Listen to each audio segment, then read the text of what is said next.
মিটিংটি হয়েছিল 18ই আগস্ট 2025-এ, সেই মিটিংয়ে মাননীয় অর্থ উপদেষ্টার মৌখিক নির্দেশ এবং বেতন কমিশনের সম্মানিত চেয়ারম্যান মহোদয়ের লিখিত নির্দেশনা মোতাবেক দেশের সকল পাবলিক বিশ্ববিদ্যালয়ের জন্য সুনির্দিষ্ট সুপারিশমালা প্রণয়নের লক্ষ্যে 4 সদস্য বিশিষ্ট একটি সাবকমিটি গঠন করা হয়। উক্ত কমিটিকে 3টি কর্মপরিধির মধ্যে সুপারিশমালা প্রণয়নের জন্য অনুরোধ করা হয়। টার্মস অফ রেফারেন্স দেওয়া ছিল ওখানে। উক্ত কমিটি বাংলাদেশের সকল পাবলিক বিশ্ববিদ্যালয়ের জন্য বাস্তবায়নযোগ্য এবং ন্যায়সঙ্গত সর্বমোট 33টি প্রস্তাবনা উপস্থাপন করে এবং ধাপে ধাপে উক্ত প্রস্তাবনাগুলো বাস্তবায়নের জন্য সুপারিশ করে। সকল প্রস্তাবনার সাথে তার জাস্টিফিকেশন বা যুক্তিকরণের এক বা একাধিক ব্যাখ্যা, বিস্তারিত ব্যাখ্যা রিপোর্টে উপস্থাপন করা হয়েছিল। অধিকাংশ প্রস্তাবনায় বেতন ভাতাকে কাজের মান বা পারফরমেন্সের সাথে সম্পৃক্ত করার সুনির্দিষ্ট সুপারিশ করা হয়েছিল। ঢাকা বিশ্ববিদ্যালয়ের প্রতিনিধি হিসাবে আমি সাব কমিটির উক্ত রিপোর্টটি পৃথকভাবে এজেন্ডাভুক্ত করে কমিশনের পূর্ণাঙ্গ সভাতে আলোচনার জন্য অনুরোধ করা সত্ত্বেও বিষয়টি আমলে নেওয়া হয় নাই। কমিশনের সর্বশেষ সভাতে, মানে বিগত সভাতে 8ই জানুয়ারি 2026 সালে 26 তারিখে যে সভাটি হয়েছে, সেখানে মোটামুটি রিপোর্ট, একটা চূড়ান্ত রিপোর্ট করা হয়েছে এবং রিপোর্টের সারসংক্ষেপ যখন উপস্থাপন করা হয়েছে, সেখানে আমার কাছে নজরে আসছে যে পাবলিক বিশ্ববিদ্যালয়ের জন্য প্রস্তাবিত যে বিষয়গুলো, সেই বিষয়গুলো সম্পূর্ণভাবে উপেক্ষিত হয়েছে অথবা বিবেচনা করা হয় নাই, যা দেশের উচ্চশিক্ষার মান উন্নয়নের জন্য বাধা হিসেবে বিবেচিত হবে বলে আমি মনে করি। এমত অবস্থায় ঢাকা বিশ্ববিদ্যালয়ের প্রতিনিধি হয়ে কমিশনের খণ্ডকালীন সদস্য হিসেবে দেশের পাবলিক বিশ্ববিদ্যালয়ের জন্য কার্যকর কোনো অবদান না রাখতে পারার কারণে আমি উক্ত কমিশন থেকে পদত্যাগ করাকেই উত্তম বলে মনে করি এবং সেই আলোকে অদ্য 15ই জানুয়ারি 2026 তারিখে মাননীয় অর্থ সচিব মহোদয় বরাবর আমার পদত্যাগপত্র প্রেরণ করি।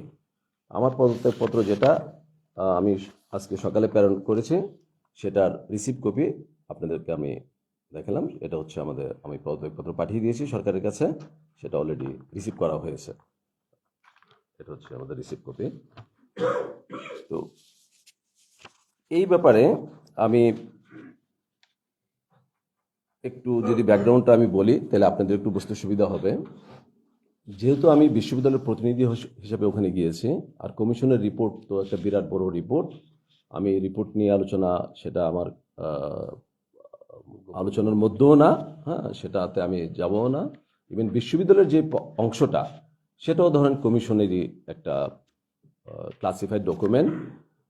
কিন্তু যেহেতু আমি একটা সংবাদ সম্মেলনে আজকে আপনাদের সামনে উপস্থিত হয়েছি, যতটুকু বললে আপনাদের বুঝতে সুবিধা হবে, আমি ততটুকু চেষ্টা করব আপনাদের সামনে উপস্থাপন করার জন্য। আমরা চেয়েছি ঢাকা বিশ্ববিদ্যালয় সহ অন্যান্য সকল বিশ্ববিদ্যালয়ে যে প্রস্তাবগুলো আসছে কমিশনে, সেখানে ঢাকা বিশ্ববিদ্যালয় এবং অন্যান্য পাবলিক উচ্চশিক্ষা প্রতিষ্ঠানগুলোকে একটি রিসার্চ অ্যান্ড ইনোভেশন, গবেষণা এবং উদ্ভাবনের একটা হাব হিসাবে যাতে এই বিশ্ববিদ্যালয়গুলো ভবিষ্যতে এই দেশে কার্যকর ভূমিকা পালন করতে পারে। তবে এতদিন আমাদের এই রিসার্চ এবং ইনোভেশনের কথাটা আমরা দীর্ঘদিন বলে আসছি, কিন্তু এর সাথে যে ইনসেন্টিভের যে একটা মেকানিজম কানেক্ট করতে হয়, সেই এগুলোর সাথে যাতে একটা ইনসেন্টিভ মেকানিজম যাতে সরাসরি যুক্ত করা হয়। আমি এখানে অনেকগুলো প্রস্তাব, যেটা বললাম যে আমরা মোটামুটি 33টা প্রস্তাব ওখানে ছিল। এই প্রস্তাবগুলো শুধুমাত্র যে আমি বিশ্ববিদ্যালয় সেটা না, আমরা উচ্চশিক্ষাকে সামনে রেখেও কিন্তু অনেকগুলো প্রস্তাব আমরা দিয়েছিলাম। যেমন ধরেন, আমরা যদি বলি যে এই যে বাংলাদেশের টারশিয়ারি লেভেলে কলেজগুলোতেও কিন্তু আমাদের উচ্চশিক্ষার দ্বার প্রসারিত আছে, কিন্তু কলেজগুলোর অবস্থা আপনারা বুঝতে পারছেন। ওখানে বিসিএস এডুকেশন সেক্টরের যে শিক্ষকরা ওখানে আছেন, ওনাদের ব্যাপারেও আমরা একটা প্রস্তাবনা দিয়েছি যে ওখানে অধ্যাপক যে পদে যারা যাবেন, ওনারা 4র্থ গ্রেড পর্যন্ত ওখানে গিয়ে থাকেন, এর উপরে ওনাদের যাওয়ার আর কোনো ধরনের সুযোগ বর্তমানে নাই। 2015 সালের যে পে কমিশনটা ছিল, সেখানে আরেক ধাপ উপরে যাওয়ার সুযোগ ছিল, সেটাও রহিত করা হয়েছে। তো আমরা বলেছি যে কলেজ শিক্ষকদেরও, যারা বিশেষ এডুকেশন সেক্টর থেকে যাচ্ছেন, ওনাদেরকেও 3য় গ্রেড, 2য় গ্রেড, 1ম গ্রেডে যাওয়ার জন্য যে কোনো ধরনের মেকানিজম বের করে যাতে একটা সুযোগ দেওয়া হয়, তা না হলে একটা বিরাট একটা উচ্চশিক্ষার একটা দ্বার, ওখানে একটা শিক্ষকদের একটা বঞ্চনার শিকার হচ্ছে। আমরা উচ্চশিক্ষার ব্যাপারে, উচ্চশিক্ষায় শিক্ষার্থীদের ব্যাপারটিকেও আমরা নিয়ে আসার চেষ্টা করেছি একটু নতুনত্ব নিয়ে। আমরা বলেছি যে বিশ্ববিদ্যালয়গুলোতে গবেষণা সহকারী এবং টিচিং অ্যাসিস্ট্যান্ট বা রিসার্চ অ্যাসিস্ট্যান্ট টিচিং অ্যাসিস্ট্যান্ট, এই জিনিসগুলো বা এই প্রস্তাবনাগুলো ইমপ্লিমেন্ট করার জন্য, যেখানে আমাদের মেধাবী শিক্ষার্থীরা সামান্য সম্মানের বিনিময়ে বেশ উপকৃত হবে এবং দেশে একটা রিসার্চ কালচার বা অন্যান্য একটা নতুন একটা অ্যাক্টিভিটির সুযোগ বা সম্ভাবনা তৈরি হবে।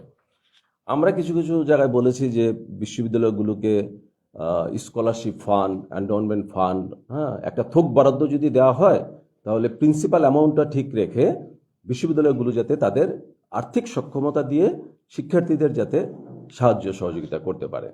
তাহলে আমাদের প্রস্তাবনাগুলোতে শুধুমাত্র উচ্চশিক্ষায় মোটামুটি যে সমস্ত স্টেক হোল্ডার, ছাত্র, শিক্ষক, আমাদের অফিসার বা আমাদের যারা অন্যান্য কর্মকর্তা কর্মচারী যারা আছেন, আমরা চেষ্টা করছি সবাইকে একটু অ্যাড্রেস করার জন্য। এখানে একটা কোশ্চেন হচ্ছে যে সরকারের আর্থিক সংশ্লিষ্টতা কতটুকু থাকবে।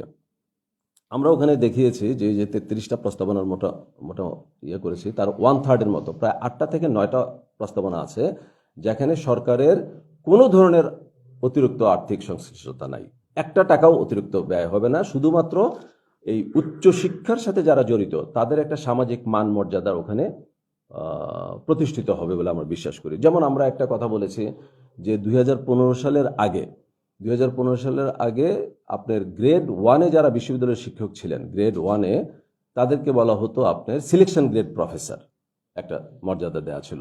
2015 সালের পে কমিশনের রিপোর্টে সেটা তুলে নেওয়া হয়। তারপর থেকে বিশ্ববিদ্যালয়ের শিক্ষকরা গ্রেড 3-তে জয়েন করে তারপরে গ্রেড 2-তে বা গ্রেড 1-এ যায়, কিন্তু উনি অধ্যাপক হিসেবেই থাকে। আমরা একটা সুন্দর প্রস্তাব দিয়েছি যে গ্রেড 1-এ যে প্রফেসররা বা যে অধ্যাপকরা উপরে যাবে, শুধুমাত্র ওনাদেরকে সিনিয়র অধ্যাপক হিসেবে বলার জন্য। আমরা কিন্তু এর সাথে সরকারের 1 টাকাও আর্থিক সংশ্লিষ্টতা নাই। এই জিনিসটাও কমিশন আমলে নেয় নাই।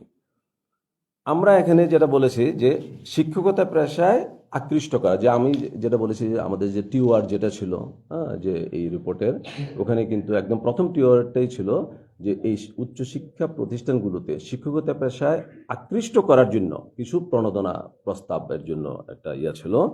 তো আমরা ওখানেও কিছু প্রস্তাব রেখেছিলাম।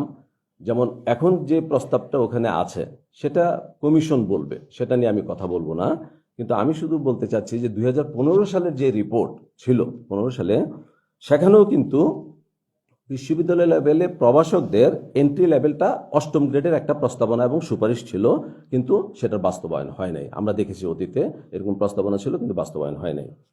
2015 সালে অধ্যাপকদের 2য় গ্রেডে উন্নীতকরণের একটা প্রস্তাবনা ছিল, সেটাও কিন্তু বাস্তবায়ন হয় নাই। এবং এই কারণে 2015 সালে যদি আপনাদের মনে থাকে, ওই পে কমিশনের রিপোর্টের পরে বিশ্ববিদ্যালয়গুলোতে একটা আন্দোলন হয়েছিল। সেই আন্দোলনের পরে এই জিনিসটা এস্টাবলিশ করা হয়েছিল পরে, যেটা কমিশন নিজেই করতে পারত। তো আমি যেটা বলতে চাচ্ছি, পাবলিক বিশ্ববিদ্যালয়গুলোর এটার পরিচালনা পদ্ধতির একটু ভিন্নতা আছে। এটা অন্যান্য প্রতিষ্ঠানের মতো না। পাবলিক বিশ্ববিদ্যালয়গুলোর মধ্যেও আবার ধরেন যে 1973 অধ্যাদেশ দিয়ে যে 4টা বিশ্ববিদ্যালয়, তাদের পরিচালনা পদ্ধতিটা এক ধরনের, অন্যান্য পাবলিক বিশ্ববিদ্যালয়ের পরিচালনা পদ্ধতিটা একটা ভিন্নতা আছে, এবং কিছু স্পেশালাইজড বিশ্ববিদ্যালয় আছে যাদের পরিচালনা পদ্ধতিটা অন্য। কিন্তু একটা ব্যাপার হচ্ছে শিক্ষক নিয়োগের যে পদ্ধতি পাবলিক বিশ্ববিদ্যালয়গুলোতে, উচ্চশিক্ষা প্রতিষ্ঠানে, সেখানে শিক্ষক নিয়োগের পদ্ধতিটা মোটামুটি সেম, একটা অভিন্নতা আছে। এখানে অভিন্নতাটা এই ক্ষেত্রে যে পাবলিক বিশ্ববিদ্যালয়ে কিন্তু প্রতিটি পদে শিক্ষক নিয়োগ হয়, এখানে অটো প্রমোশনের কোনো সুযোগ নাই। যে লেকচারার হিসেবেও যেভাবে নিয়োগ হয়, আবার নতুন করে অ্যাডভার্টাইজমেন্ট হয়ে তাকে আবার অ্যাসিস্ট্যান্ট প্রফেসর হতে হয়, আবার নতুন করে অ্যাডভার্টাইজমেন্ট হবে, তাকে আবার অ্যাসোসিয়েট প্রফেসর হতে হয়, আবার নতুন করে অ্যাডভার্টাইজমেন্ট হবে, তাকে আবার প্রফেসরের জন্য কমপ্লিট করতে হয়।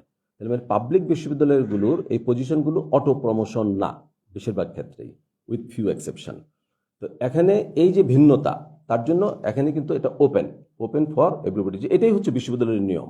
তো তাতে দেখা যাচ্ছে যে ঢাকা বিশ্ববিদ্যালয় বা অন্যান্য অনেক বিশ্ববিদ্যালয়ে সরাসরি প্রফেসর হিসেবে অনেকে জয়েন করেছে এবং এবং সুনামের সাথে কাজ করেছে। সরাসরি অনেকে অ্যাসোসিয়েট প্রফেসর হিসেবে জয়েন করেছে পাবলিক বিশ্ববিদ্যালয়ে। সরাসরি অ্যাসিস্ট্যান্ট প্রফেসর হিসেবে তো প্রচুর জয়েন করেছে বিভিন্ন পাবলিক বিশ্ববিদ্যালয়ে।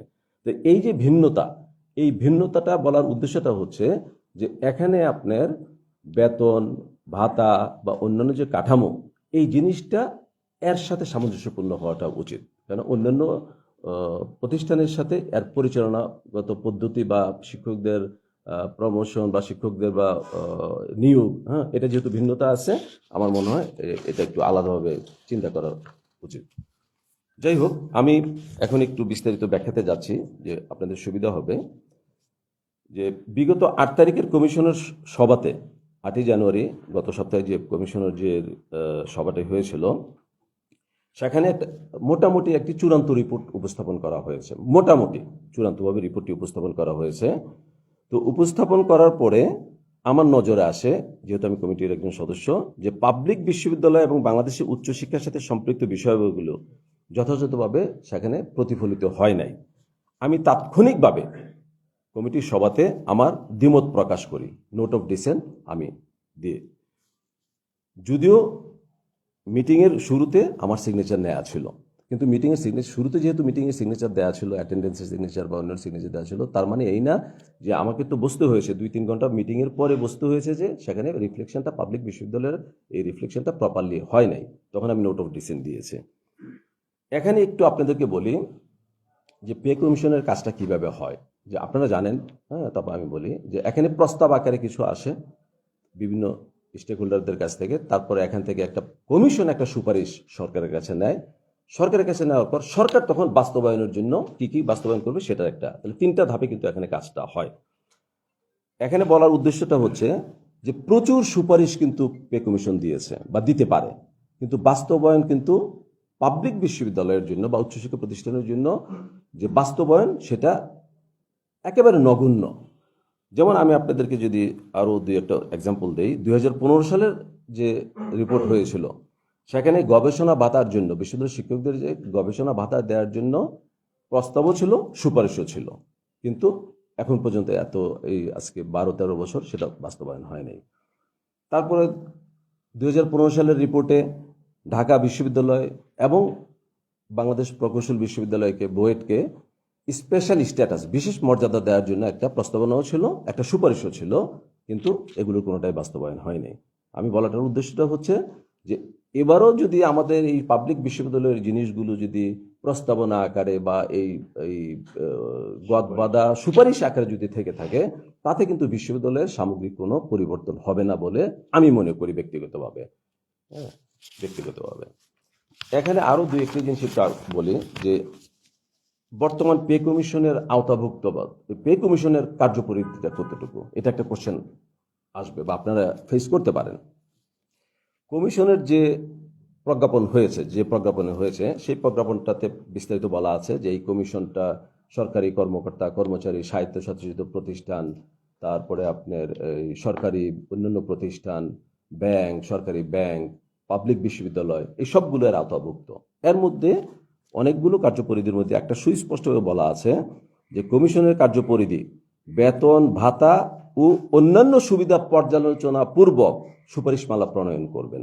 তাহলে এই যে অন্যান্য সুবিধাদি পর্যালোচনা পূর্বক যে কথাটা বলেছে, এতে আমি মনে করি কমিশনকে একটা ডিসক্রিশনারি পাওয়ার দেয়া আছে, একটা অবারিত একটা সুযোগ দেয়া আছে, যে কমিশন যদি মনে করে যে 21শ শতাব্দীর চাহিদা মোতাবেক, যুগের চাহিদা মোতাবেক বাস্তবসম্মত কোনো ধরনের প্রস্তাবনা নিয়ে যাওয়া যায়, সেটা ইচ্ছা করলে কমিশন নিতে পারে, আমলে নিতে পারে।